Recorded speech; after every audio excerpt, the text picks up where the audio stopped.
Hi guys, welcome to my channel. And many issues coming like Wi-Fi, it is not showing here. Okay, so simple. Click to start, type device manager, open it, and find out the network adapter. So this is network adapter, and this is for Wi-Fi.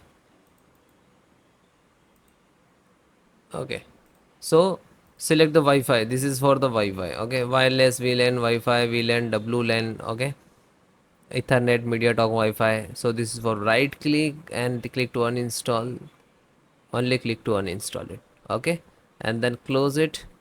Then click to advance and then click actions and then click to scan hardware changes.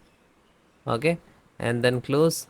Then simple restart your system and then please check it. Thank you.